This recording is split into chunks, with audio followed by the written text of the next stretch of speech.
ধরো যে জুডিশিয়ারি আমাদের প্রোটেক্ট করবে বর্তমানের এই রাজ্য সরকার, সেই জুডিশিয়ারিকে পর্যন্ত মানছে না, তাদেরকে পর্যন্ত চোখ রাঙাচ্ছে।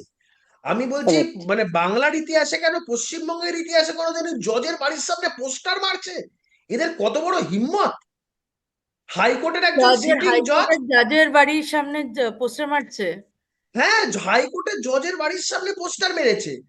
হাইকোর্টে আমরা এই ধরনের ললেসনেস পশ্চিমবঙ্গের বহু এরকম লোয়ার কোর্টস গুলোতে দেখেছি, যেটা খুব অনভিপ্রেত, যে এজলাস বয়কট বাই হাইকোর্টে এই ধরনের নিদান কিন্তু খুব বেশি নেই, বা থাকলেও সেটা একটা খুব ভদ্রস্থ কায়দায়, মানে এমন না মারপিট হচ্ছে বা কিছু দরজা আটকে দিচ্ছে এরকম না।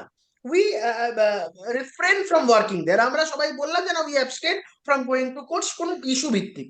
কিন্তু মানে শুধুমাত্র পলিটিক্যাল ইস্যুর কারণে একজন জজের দরজায় বাইরে দাঁড়িয়ে আটকে দিয়ে কাউকে ঢুকতে দেবো না, গুন্ডাগিরি।